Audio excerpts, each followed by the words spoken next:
All right, y'all know how I like to wrap this show up. I would like to give y'all an update on my stock portfolio. If you haven't been trying to get into investing, if you're looking to get into investing, hit that DM. Also, check in the description. I have my Robinhood link up if you want to join and start this journey with these stocks. Just a quick update on the stocks I got right now. S Gold is at $19.70. Wells Fargo is at $48.55. Bank of America is at $33.34. Amazon is at $157.59. And Apple is at $185.99. Now, this is from Thursday. Today is currently Friday. I seen that Amazon shot up to 170 overnight, and the Apple is down to 180. So, anyways, with I got 6 years of Apple today. I'll be buying my seventh one after I get through recording this to put me at seven. I should be at 10 before the end of the month, and then I'll work my way down the rest of the list. Once I get to when I got 10 of each stock, that's when I'm going to announce my next stock that I'll be introducing y'all to. But as far as stocks go, like I said, one of the reasons I'm investing is because I just want to be able to leave money to my family one day, to my kids, and let them know it's a way out of just working a 9 to 5. That there's other way to bring in income. Even if you got a 9 to 5, there's a way you could put money to the side and invest in your future instead of investing in the bullshit. When I say bullshit, is going to still partying, going to the club every week, strip clubs and all that shit. If you continue to do those same paths, that's where all your money gonna go. And with the stock game, if you're investing for the future, this is money that's gonna retire you early, and that's all I'm about, man. I want to retire early. I say this all the time. I see way too many people over 60 years old working their ass off, working just like a 19-year-old when they should be at home relaxing, watching their kids grow and spending valuable time with their family. I also wanted to say that I'll be completing my first book that I said for the month, which is Understanding Stocks by Michael Sincere. That's the book I read for the month of January. I got like 25 pages left. I'm gonna finish that off today, and then I'm gonna start my Black History book for this month, which will be by Dick Gregory. I'll talk about that on the next episode. But as far as understanding stocks, I know I've just been talking about stocks just for a little bit about like the certain things and why I'm investing. But with this Understanding Stocks book by Michael Sincere, he pretty much breaks down like from start to finish what's a good time to buy stocks, which is they said if you're a new investor, you want to wait till about 10 a.m. to invest because the stock market opens at 9:30.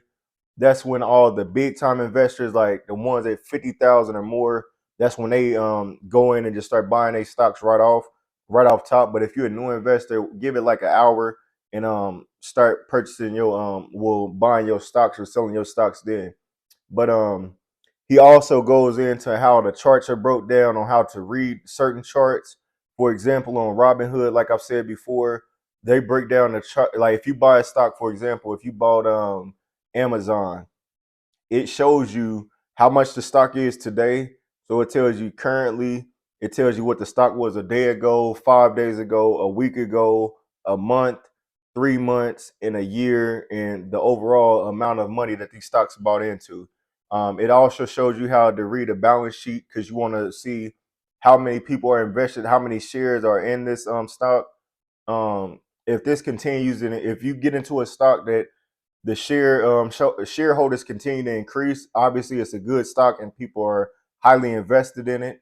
It shows you like the different sectors like electronics, um, medical, like different sectors that you can invest in because you want to diversify your portfolio. You don't want to have it all in one section because if that sector was to crash, you're gonna lose all that money, a majority of that money.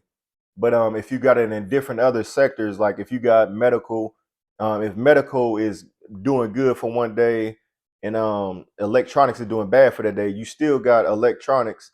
Medical, you still got that those stocks rising when something else is falling. But overall, I know it's a scary thing because when it comes to stocks, the first thing you think about is, wait a minute, if I'm investing in stocks, I can lose money. Yes, that's very possible, but you can gain more money than you're going to lose, and that's all it's about. The thing about buying stocks is you're looking for a return. You want to double your money, triple, quadruple your money. Don't worry about losing your money because you lose money every day. Just think about outside of your bills, how much money you spend on bullshit, stuff you don't need, fast food, um, like I said, going to the club, going on trips when you behind on bills. Like just think about all that money you losing right there. You got a credit card I just had a credit card that was $10,000. I just paid my last payment on it today. That was something that I've been trying to do for quite some time now because I was just doing the minimum for a while. Now understanding credit card, I'm thinking, hey, if I just pay the minimum, they'll stay off my back. No, that interest rate get to going up, and then it's like whatever you pay on it, you got to pay double on that interest rate, and that puts you back to square one. But I was finally able to pay off my 10K credit card. That's no longer on my record. I feel good about it. Like I said, it's a big day for me. But just think about all that shit. Don't make those mistakes that I made at a young age. Being in the military, I just was spending money on whatever. But like I said, looking to invest for your future is always a great idea, especially when it comes if you got kids. If you came up from not having shit, I've came up from being in a family where we didn't have our lights on for a couple of months. Like I've been through that struggle, so I know what the bottom feel like, and I just want to make it to the top. I want to be able to invest in my future. I want to be able to buy my mom and them, even though that they got a house, I still want to be able to say that I bought my mama and grandma a crib. Um, that I was able to leave money for my kids, and so that they don't have to go looking into getting loans from these banks or whatever to make it through life financially. So I said it's just a couple reasons why I invest. Find your reason why you should invest, and if you got any questions, just reach out to me. We can have a convo about it. Like I said, I'm not an investor guru. It's just certain shit that I'm learning, and I realize that it's actually working. So I'm gonna stick to it. As y'all see, my portfolio keep growing. I know, more, like I said, I've been having it each week that people seeing more money in my portfolio. It's been more people reaching out to me asking them how do they get started. I told them the basics. All it takes is for them to just start. Once they start seeing their portfolio, I'm not looking for a thank you or anything like that. I just want to see our people get put in a better position and find ways to save money. So that's all it's about, man. Like I said, I'm about to go ahead and get up out of here, buy my stock for the week, and hopefully y'all have a great weekend. Y'all enjoy the week. It really ain't no sports on. I ain't see no UFC or anything like that on. Super Bowl next week. Yeah, that's all I got for this, man.